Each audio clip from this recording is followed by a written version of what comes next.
श्री गणेशाय नमः। नारद उवाच प्रणम्य शिरसा देवं गौरीपुत्रं विनायकं भक्तावासं स्मरेन्नित्यं आयुः कामार्थसिद्धये। प्रथमं वक्रतुण्डं च एकदन्तं द्वितीयकं तृतीयं कृष्णपिङ्गाक्षं गजवक्त्रं चतुर्थकं लम्बोदरं पञ्चमं च षष्ठं विकटमेव च सप्तमं विघ्नराजेन्द्रं धूम्रवर्णं तथाष्टमं नवमं भालचन्द्रं च दशमं तु विनायकम् एकादशं गणपतिं द्वादशं तु गजाननं द्वादशैतानि नामानि त्रिसन्ध्यं यः पठेन्नरः न च विघ्नभयं तस्य सर्वसिद्धिकरं प्रभो। विद्यार्थी लभते विद्यां धनार्थी लभते धनं पुत्रार्थी लभते पुत्रान् मोक्षार्थी लभते गतिम्।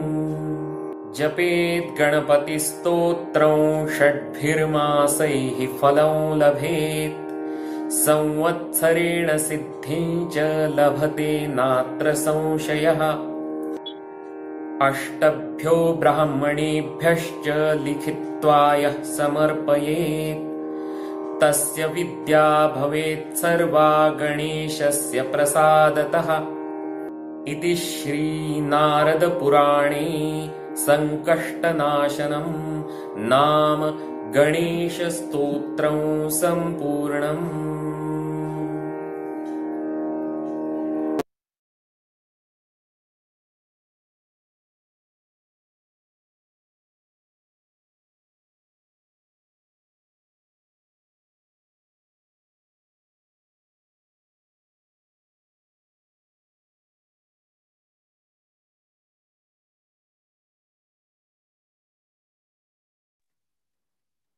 हॅलो, आवाज येत नाही सर.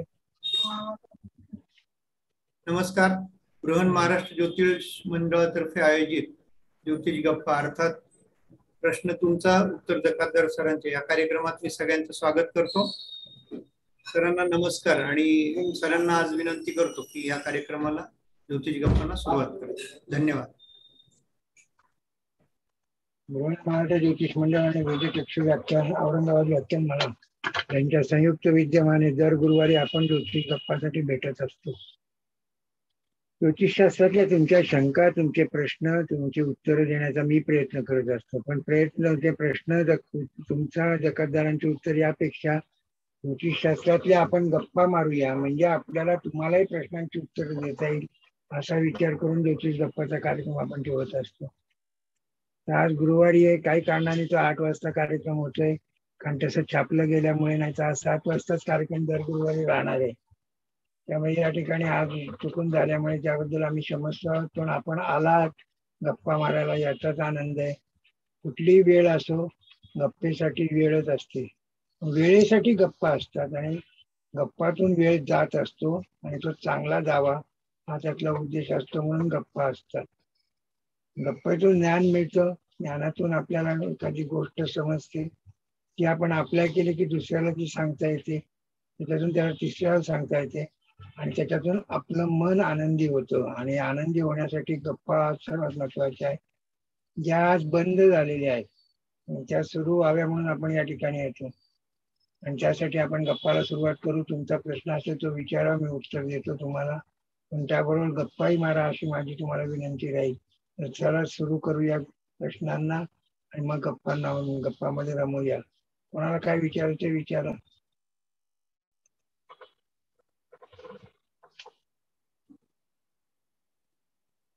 पावले सर सगळ्यांना अनम्यूट केलंय ना?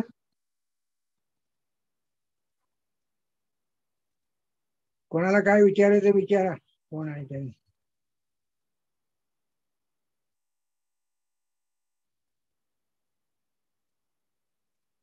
पावले सर. हा, मी सगळ्यांना अनम्यूट करायला अलाउ केलेलं आहे. आपण आपला माईक चालू करून बोलू शकतात प्रत्येक जण. काही प्रश्न असेल तर विचारू शकता.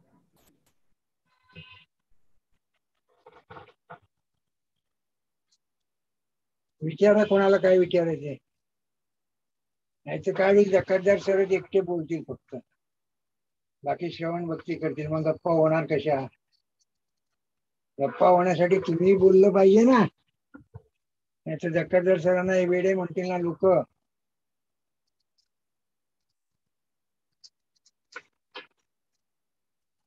बोला, कोणी काय बोलायचंय.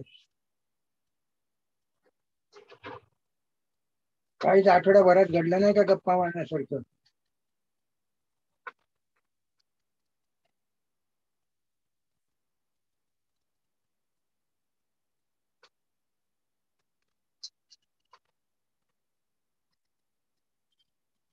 राजकारणातल्या महाराज, ज्योतिषातून राजकारण पहा, काय करा.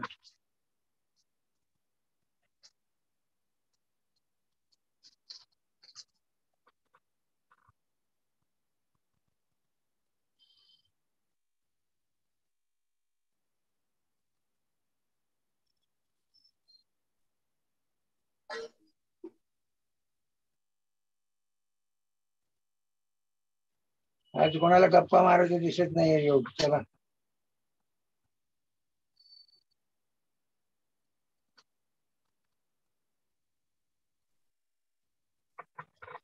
नमस्कार सर. नमस्कार. सुरेखा बोलते. बोला सुरेखा. एक जातक आहे, त्याचं म्हणजे आर्थिक तो अजून सेटलच नाहीये. वृश्चिक लग्न आहे त्याचं आणि 76चा जन्म आहे. मकर राशी आहे. मकर राशी. मग काय आर्थिक सेटल नाही म्हणजे काय? म्हणजे काही सेटल नाही अजून व्यवस्थित. म्हणजे आर्थिक परिस्थिती त्याची म्हणजे आहे जैसे ते आहे. पुढे काही प्रोग्रेस असं काहीच होत नाहीये. नोकरी व्यवस्थित नोकरी व्यवस्थित आहे ना. नोकरी व्यवस्थित असेल की दशमेश रवी आहे ना. हो नोकरी रवी. हो, रवी प्रथम लग्नात आहे. रवी मंगळ आहे, पण बुध आणि नेपच्यून आहे त्याच्याबरोबर. नोकरी आहे की त्याला. नोकरी सेटलमेंट म्हणजे जर बाकीच्यांशी कम्पॅरिझन केलं तर सेटलमेंट येणार नाही का? त्याला नोकरी आहे, सेटलमेंट. आर्थिक सेटलमेंट ज्योतिषात पैसे सांगता येत नाही हो. नाही म्हणजे त्याची नोकरी म्हणजे अशी हे नसते कंटिन्यू.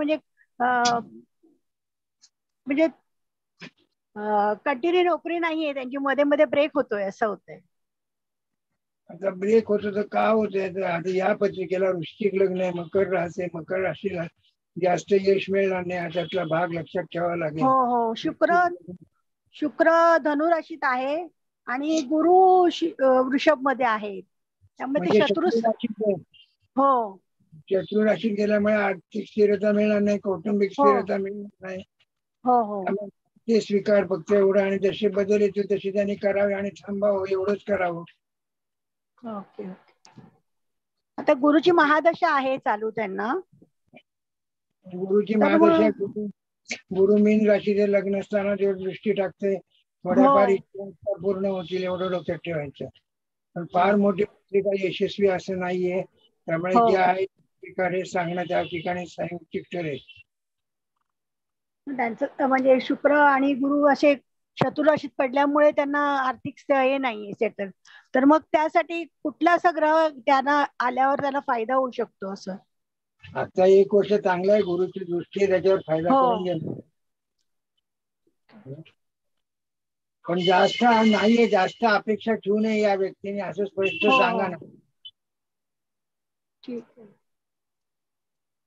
जे आहे ते स्वीकार, म्हणजे त्याला आनंद मिळेल हा विचार करा. Thank you sir.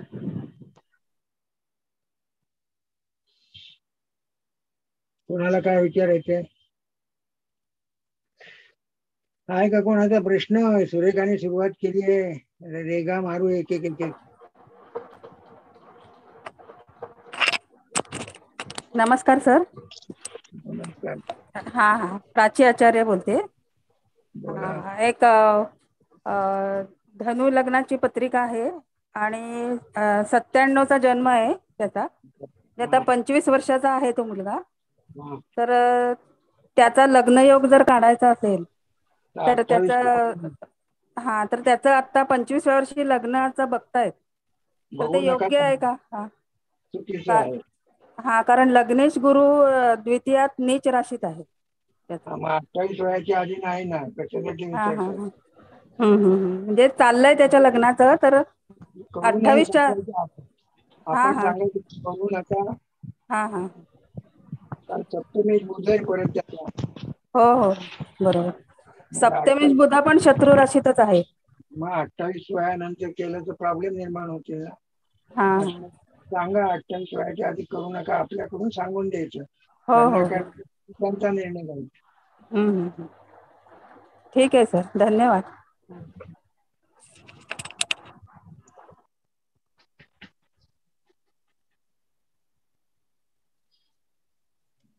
कोणाला काय विचारायचं आहे बोला.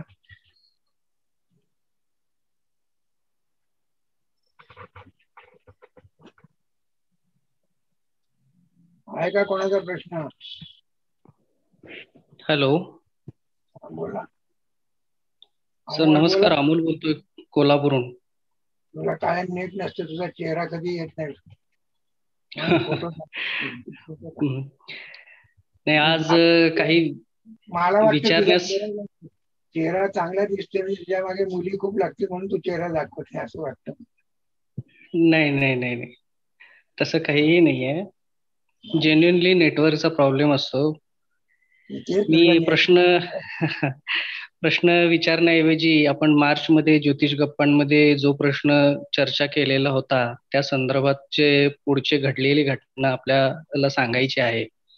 मार्च मध्ये आपण लिव्हर ट्रान्सप्लांटची एक केस बघितली होती आणि त्याचं ऑपरेशन आपण जून मध्ये होईल असं सांगितलं होतं. मला थोड्या वेळापूर्वीच मेसेज आला की 11 जूनला त्या जातकाचं लिव्हर ट्रान्सप्लांट बेंगलोर इथं झालेलं आहे. त्याला आपलं ज्योतिषशास्त्र बरोबर ठरलंय, आता आनंद घ्या. हो. आमचा अंदाज होता की जोपर्यंत शुक्र मेषेमध्ये आहे त्याच्या आत ऑपरेशन होईल.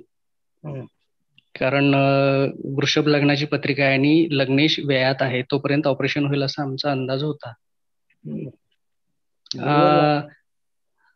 हा साधारण जूनच्या पहिल्या आठवड्यापर्यंत डिस्चार्ज घेऊन घरी येईल असं वाटतं सर. जुलैच्या 7 जुलैच्या घरी येईल. हो. तर हा आमचा अंदाज बरोबर आहे का सर? अंदाज बरोबर आहे, उत्तरही बरोबर आहे आणि उत्तर तसंच घडेल एवढा आत्मविश्वास ज्योतिषशास्त्रात आहे. हो सर, हो. हीच गोष्ट आपल्याला सांगायची होती म्हणून म्हटलं की हे सांगूया सगळ्यांच्याच माहितीसाठी. आता तो विषय निघाला म्हणून दुसरी एक घटना सांगतो माझ्याकडची. हा सर. मेंदूचा त्रास झाला होता, सांगितलं होतं की 6 तारखेला घराला ICU म्हणून बाहेर. 14 तारखेला सगळे नॉर्मल रिपोर्ट येतील आणि 14 तारखेला सगळे नॉर्मल रिपोर्ट आले.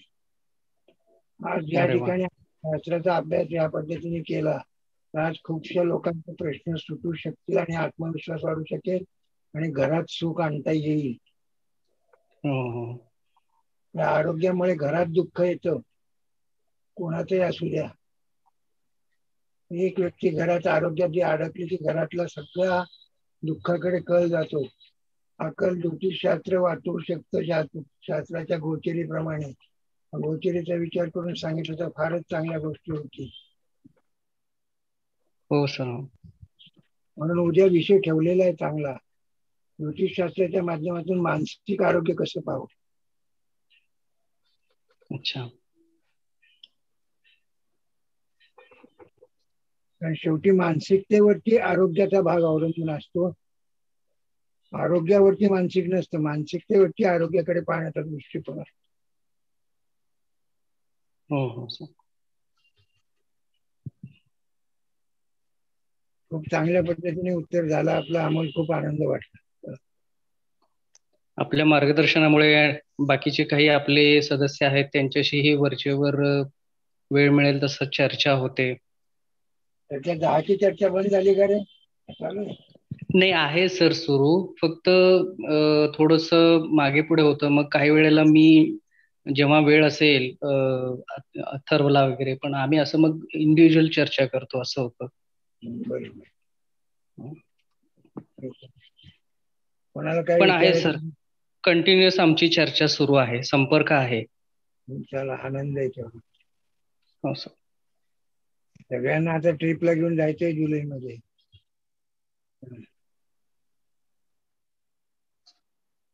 म्हणजे खऱ्या दोस्तीच्या गप्पा होतील आपल्या.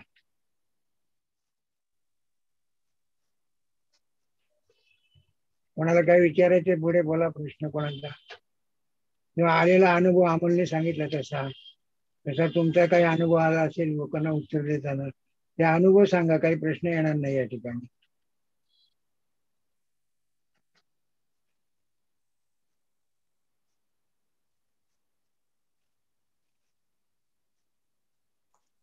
बोलल्याशिवाय आपला कार्यक्रम रंगणार नाही, एक लक्षात ठेवा.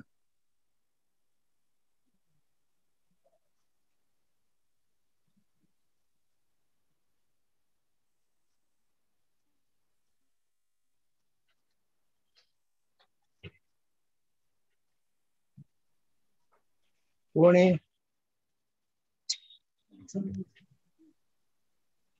आला का बाबा?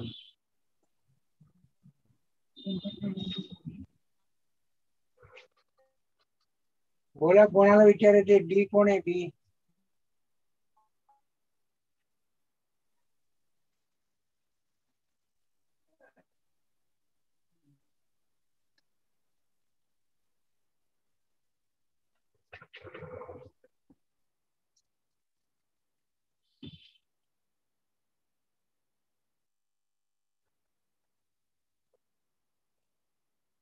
परत काय? Hello sir. हा बोला. हा काही दिसत नाही. सर, हा उलट झालाय फोटो सर. उलटा झाला फोटो. 2 मिनिटं. बोला बोला हा सर, कर्क लग्न आहे आणि लग्नातच मंगळ गुरु आहे, म्हणजे पंचमेश आणि भाग्येश. बरं. हा, आणि वेळात आहे सूर्य, चंद्र आणि बुध, म्हणजे वेळात अमावस्या योग झालाय मिथुनीचा. आणि कर्क लग्नावरती शनी राहू लाभात पाहत आहे. तर मग व्यक्ती कशी असेल सर? मग काय होते? तर व्यक्ती कशी असेल म्हटलं, तिचा स्वभाव. व्यक्ती कर्क लग्नाच्या व्यक्तीचा स्वभाव कसा असतो? हळवा असतो, पण मंगळ नीच झाला म्हणून म्हटलं मी, पण पंचमेश आहे तो. पंचमी असू दे ना मंगळ. व्यक्तीचा स्वभाव ठरवायचा असेल तर कर्क लग्न आणि राशीवरून स्वभाव ठरवणार. रास कुठली आहे? रास मिथुन आहे. वेळात चंद्र बुध अमावस्या योग आहे, चंद्र बुध सूर्य. मिथुन म्हणजे पर्पजसर रास येणारे. या ठिकाणी स्वतःच म्हणणं खरं कोट्या करणारी आहे, एकीकडे भावनिक दाखवणार पण विचार प्रवृत्त करणारी आहे, विचाराच्या धारा पकडणारी आहे, कोट्या करणारी आहे छोट्या छोट्या. एकीकडे भावनिकता आहे पण बुधाचे परिणाम जास्त आहे आणि लग्नेश वेळात गेलेला आहे, त्यामुळे डोक्याचे परिणामापेक्षा मनाचे परिणाम चांगले. पण बुधाची पोझिशन पाहून तुम्ही ठरवू शकता. यावेळी या व्यक्तीचा स्वभाव हा कर्पस्सर असते, एवढं लक्षात ठेवा. बुध लग्नेश, बुध चंद्रासोबतच आहे. सूर्य बुध आणि चंद्र एकत्र आहे मिथुनेचा. म्हणजे या ठिकाणी बुध चंद्रावर शत्रू बरोबर पडलाय की नाही, बुद्धिभेद करणारी राशी की नाही. बुद्धिभेद कोण करतो? तो पर्पजसर व्यक्ती करते. पर्पज साठी ही व्यक्ती काहीही करेल, एक लक्षात ठेवा. आणि सर मग लाभात ना शनी राहू तो पंचमावर दृष्टी दाखवतो, संतती होणार की नाही? मग संतती एकावरून सांगू शकतो का? सप्तमी शनी आहे, उशिरा संतती निश्चित आहे. पुरुषाची पत्रिका असेल तर शुक्राची पोझिशन पाहावी लागेल. पुरुषाच्या पत्रिकेत शुक्र आहे मीनेचा द्वितीयात. उच्चित आहे म्हणजे पुरुषात दोष नाहीये. संतती एकापासून नसते म्हणून दुसरीकडून पाहावी लागणार. दुसरी पत्रिका आणण्याशिवाय कसं सांगणार?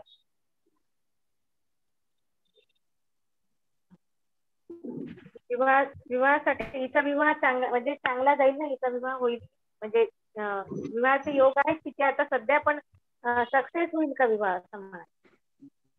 विवाह सक्सेस होईल का? आता मीनेचा गुरु आहे, गुरुची दृष्टी आहे लग्न स्थानावरची. वय किती झालंय? वय 2002 चा जन्म आहे, 20 वर्षाचीच आहे. आता लग्नाचा योगच नाही ना.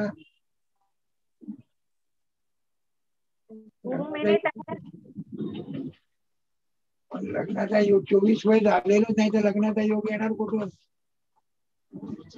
तिकडे लग्न लवकर करतात ते, म्हणजे कधीच नाही ठेवत एवढ्या वर्षाचं. ते म्हणतात ते लग्न लवकर करतात तर आपण आपल्या पद्धतीने सांगायचं की 24च्या आत करू नका.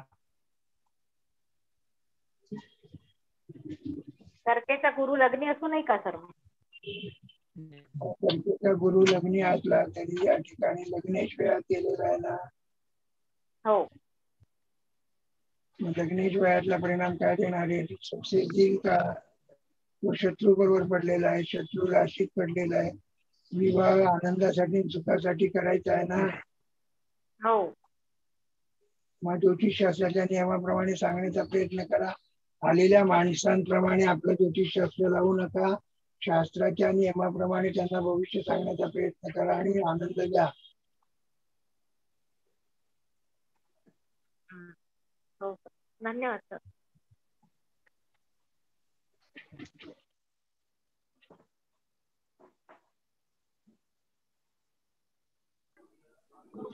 नमस्कार सर, प्रशांत चौधरी बोलतो मी. बोला. सर, काहींच्या जन्मतारखा किंवा साल वगैरे काहीच नसतं, मग अशा वेळेस आपण कसं सांगायचं? म्हणजे त्यांचं जर काहीच नसलं तर मग नुसतं नावावरून वगैरे त्यांचं हे करायचं का कसं? मग नेमकं प्रेडिक्शन आपण करणार कसं? म्हणजे त्यांनी जर कोणता प्रश्न विचारला आणि त्यांच्याकडे तारीख, वेळ, जन्म ठिकाण काहीच नाही तर मग अशा वेळेस एक लक्षात ठेवा की आता तुमच्याकडे जे प्रश्न विचारायला येणारे लोक आहेत ते 50 नंतरचे 50-60 लोक येणार विचारा. त्याच्या आधीचे लोक विचारायला येणार आहे का? नवीन लोकांच्या तारखा असतात आणि समजा तारीख वेळ नसेल तर कृपा करून सांगू नका. आपल्या शास्त्राचा जो भाग आहे हस्तसामटी करून सांगता येईल, पण कुंडली बनून सांगू नका. माझा सल्ला राहतो. अच्छा, ओके. प्रत्येक शास्त्राला एक मर्यादा. आपलं शास्त्र ज्या नियमावर आधारित त्याची गोष्ट नसेल, उद्या एखादी कंपनीच नसेल तर तुम्हाला ती कंपनी नोकरी देईल का? नाही, बरोबर आहे. पण काही जे आहेत इथे म्हणजे माझ्या पाहण्यात ते असे म्हणतात का बाबा आम्ही तुमची जन्मतारीख वगैरे एकदम क्लिअर काढून देऊ आणि त्याप्रमाणे तुमचं भविष्य सांगतील. असं होऊ शकतं का बाबा? हे बघा, समोर व्यक्ती असेल आणि हात असेल तर चेहऱ्यावरून आणि हातावरून कुंडली बनवता येते. केपी मध्ये त्या ठिकाणी म्हणतात की आम्ही त्यावेळेची परिस्थिती मांडून कुंडली तयार करू शकतो. 65 करण्यासाठी एक अभ्यासाचा भाग आहे. पण माझं असं मत आहे स्पष्ट की जे गोष्ट उद्या डॉक्टरकडे जाताना मला स्वतः माणूस असेल तर डॉक्टर औषध देणार ना. हो, बरोबर.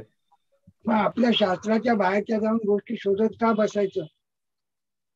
आपलं शास्त्र जन्मतारीख, जन्मवेळ, जन्मस्थळावरती अवलंबून आहे ना. हो सर. 90% लोकांच्या जन्मतारखा, जन्मवेळ सगळं असतात ना. हो, असतात. 90%चा अभ्यास करून आपण 90% मार्गदर्शन केलं. जो एखादी व्यक्ती येते त्याचा त्यावेळेची प्रश्न कुंडली मांडून त्यावेळेची त्याला प्रश्न विचारायला सांगून त्या प्रश्नाचं उत्तर द्या. हा ज्योतिषशास्त्रातला बेसिक नियम आहे. बरोबर आहे सर. ज्याच्या जातकाला प्रश्न घेऊन त्या प्रश्नाचं उत्तर द्या ना. हो, बरोबर आहे ना. तसंच करतो. नाही, तसंच करतो. प्रश्न कुंडलीनुसारच त्यावेळेस हे करतो. पण असं काही वेगळं हे आहे का म्हणून मी विचारत होतो. बाकी काही वेगळं काही नाही त्याच्यामध्ये. कुंडली चेहरा आणि हात पण कुंडली बनवता येऊ शकते, पण त्याचा अभ्यास केला पाहिजे. मी बनवतो पण त्याचा अभ्यास केला पाहिजे. पण माझं स्वतःचं मत आहे की ही एनर्जी घालवण्यापेक्षा 95% आपली एनर्जी घालवलेली जास्त आनंदी आहे. चालेल सर, ठीक, थँक्यू.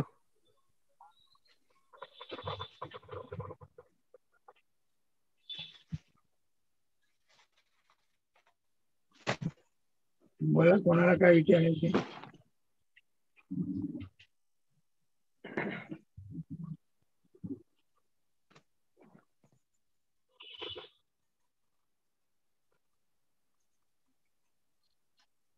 विचारायचं आहे का कोणाला काही? सर नमस्कार, प्राची आचार्य बोलते.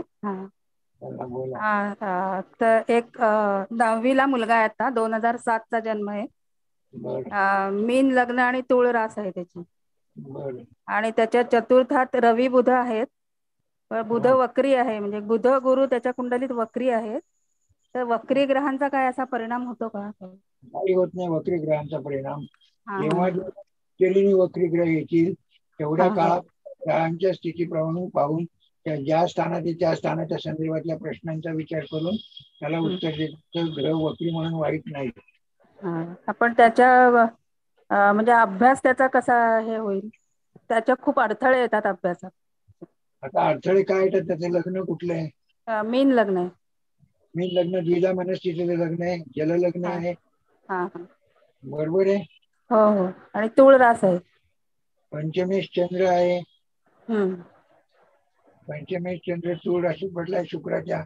त्याचं स्वास्थ्य जागेवर नसतं, डोकं जागेवर नसतं, कॉन्सन्ट्रेशन म्हणून याचा प्रश्न आहे. त्याला कॉन्सन्ट्रेशन 2 तास काढून घेत अभ्यासाचे. त्या अभ्यासात अभ्यास केला तो यशस्वी होऊ शकतो. आणि गुरु लग्न स्थानाचा मालक गुरु आहे. गुरु कुठे पडलाय पहा? गुरु भाग्यस्थानात आहे, वृश्चिक राशी. वृश्चिक राशीत गुरु, गुरुची लग्न स्थानात दृष्टी आहे. त्याला फक्त 2 तास काढून द्यायला शिका, तो अभ्यास करेल त्याला. आणि त्याला तेव्हाच अभ्यास करेल. घरच्यांनी सूचना करू नका असं सांगा. सर मला असं विचारायचं आहे की त्याची हेल्थ वगैरे या दृष्टीने त्याची चांगली नसते हेल्थ. रवी आहे त्याचा, षष्ठेच रवी आहे. जेव्हा त्याचा या गोष्टी अतिविचाराचा भाग बंद होईल तेव्हा ती एकदम यशस्वी होईल. आणि त्यांनी म्हणजे 10वी नंतर कोणती साईड घ्यावी? चतुर्थात रवी बुध आहेत तर सायन्स साईड घ्यावी. ठीक आहे, धन्यवाद.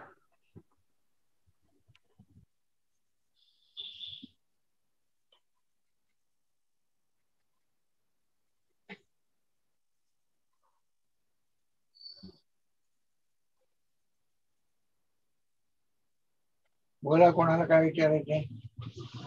5-10 मिनिटं आहे अजून आपल्याकडे.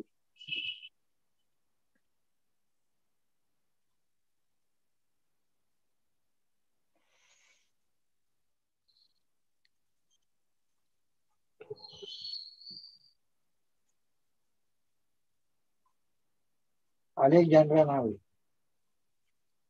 अलेक्झांड्रा.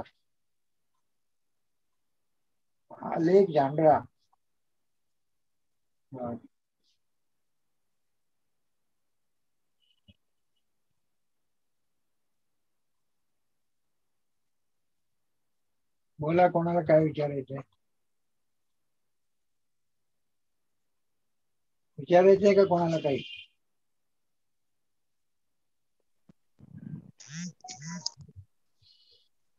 बाबा कुठे विचार?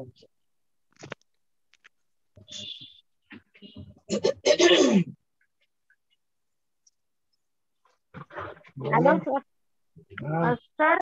सर आता कुंभ लग्न आहे आणि द्वितीयात आता गोचरीचा गुरु आलेला आहे, तर घर विकायचं आहे. तर आता चतुर्थाच्या लाभात गुरु झाला तो, तर मग घर विकल्या जाईल का सर? पण चतुर्थेश कोण आहे? शुक्र केतू सोबत आहे तिथं लग्न, म्हणजे चतुर्थातच आहे. शुक्राचा गुरु कोण आहे?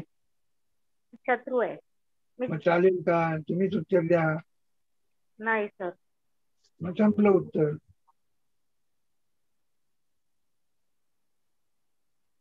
मग तिथं कोणता ग्रह लागेल सर? मग चतुर्थाच्या लाभात पाहिजे का भाग्यात लागेल? स्वतःच घर आहे का काय? तेव्हा चतुर्थ शुक्र लाभात जेव्हा येईल त्या चतुर्थ शुक्र सप्तमाची तेव्हा घर विकलं. स्वतःचं घर एका वडिलोपार्जित आहे. स्वतःचं आहे, स्व कमावलेलं.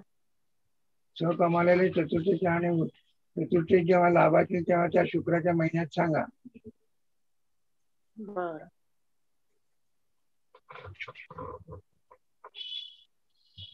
कारण काय एक लक्षात घ्या, चतुर्थी जेव्हा द्वितीय लाभाची म्हणजे द्वितीय स्थानात तेव्हा तो उच्च राशीत जाईल ना. हो हो हो हो आलं बरोबर का आहे लक्षात? सर.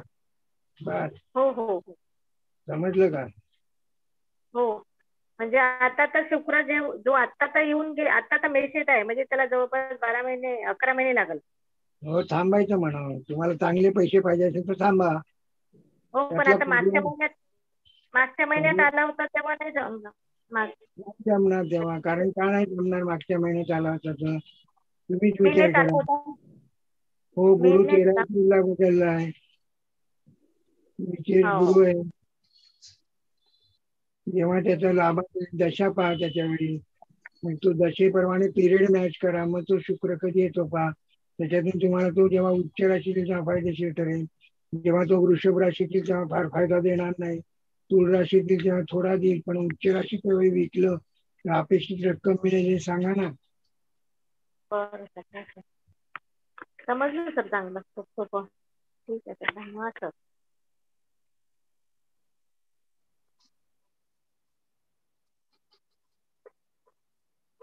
कोणाला काय विचारायचंय?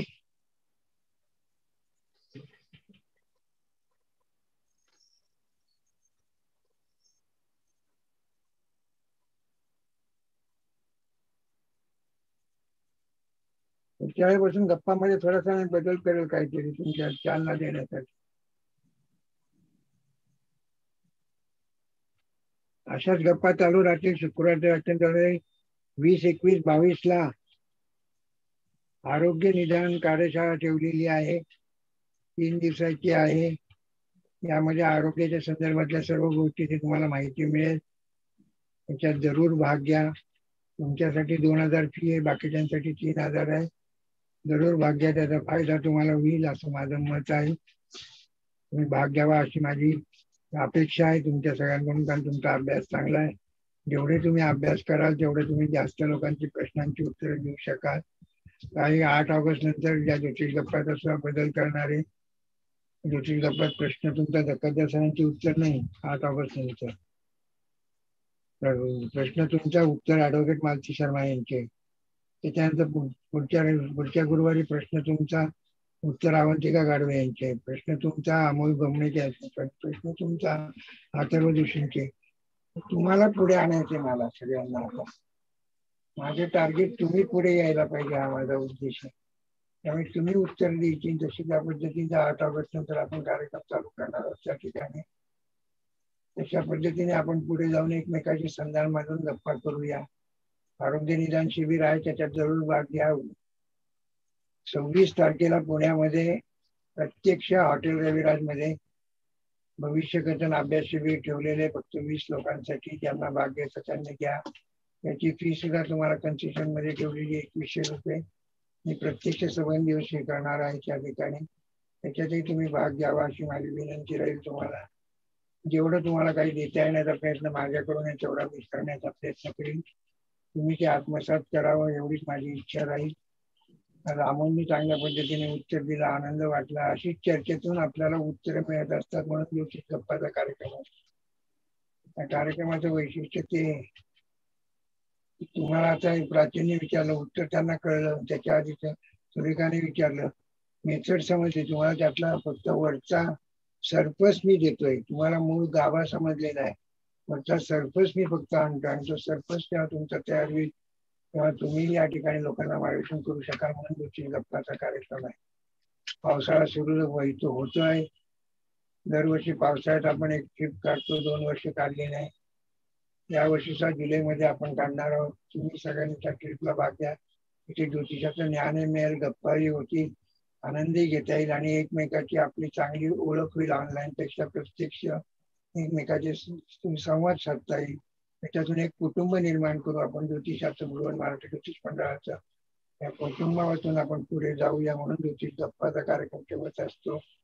आरोग्याला निश्चित भाग घ्या. उद्याचा विषय वेगळा ठेवलेला आहे जरा, ज्योतिषशास्त्राच्या माध्यमातून मानसिक आरोग्य कसं पाहावं असा विषय उद्या घेतलेला आहे. मी मानवी जीवनातल्या प्रश्नांच्या संदर्भातल्या विषयावरती नेहमी व्याख्यानं ठेवतो ग्रहांच्या कारकत्वापेक्षा. कारण ग्रहांची कारकत्व तुम्हाला माहितीच झालेली आहे, तुम्ही ज्योतिष अभ्यासक आहात.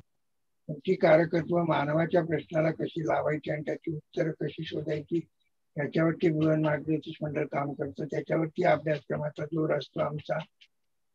म्हणून आम्ही ग्रहांच्या माध्यमातून विचार करतोच, पण माणसाचे जे प्रश्न आहेत ते ग्रहांच्या चौकटीत कसे बसवायचे हे समजावं यासाठी आरोग्य निदान कार्यशाळा आहे किंवा भविष्यकथन अभ्यास शिबिर आहे.